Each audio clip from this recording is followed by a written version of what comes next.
দোয়া একটি স্বতন্ত্র ইবাদত। যে কোনো সময় যে কোনো দোয়া পড়া যায়। জীবনের প্রতিটি ক্ষেত্রে রসুল সাল্লাল্লাহু আলাইহি ওয়াসাল্লাম আমাদের দোয়া শিখিয়েছেন। এমনকি ছোট থেকে ছোট বিষয়েরও দোয়া শিখিয়েছেন। কারো যদি আল্লাহর বিশেষ সাহায্য প্রয়োজন হয়, তবে ওই ব্যক্তির উচিত হাদিসে বর্ণিত আমল ও দোয়ার মাধ্যমে আল্লাহর সাহায্য প্রার্থনা করা। হাদিসে বর্ণিত আমলেই পূরণ হবে মানুষের সব প্রয়োজন ও চাওয়া পাওয়া। নবীজি সাল্লাল্লাহু আলাইহি ওয়াসাল্লাম মানুষের প্রয়োজন পূরণে উত্তম আমল ও দোয়া শিখিয়েছেন।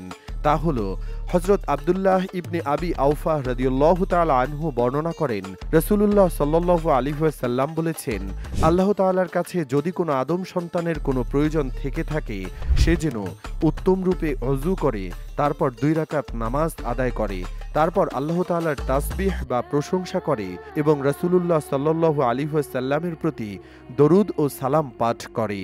তারপর এ দোয়া পাঠ করে, লা ইলাহা ইল্লাহুল হালিমুল কারীম, সুবহানাল্লাহি রব্বিল আরশিল আযীম, আলহামদুলিল্লাহি রব্বিল আলামিন, আসআলুকা মুযাবাতি রাহমাতিকা ওয়াজাইমা মাগফিরাতিকা ওয়াল গনিমাতা মিন কুল্লি বিররি ওয়াস সালামাতা মিন কুল্লি ইসলিন লাদাতা লিজামবান ইল্লা গাফরাতুহু ওয়ালা হাম্মান ইল্লা ফারজাতুহু ওয়ালা হাজাতান হিয়ালাকা রিদান ইল্লা কাদাইতাহা ইয়া আরহামার রাহিমিন।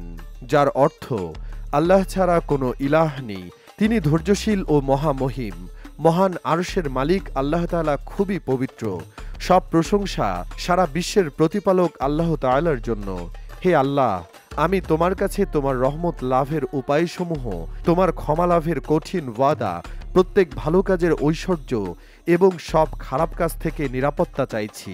হে মহা অনুগ্রহকারী, আমার প্রতিটি অপরাধ ক্ষমা করো, আমার প্রতিটি দুশ্চিন্তা দূর করে দাও এবং যে প্রয়োজন ও চাহিদা তোমার সন্তোষ লাভের কারণ হয় তা পরিপূর্ণ করে দাও।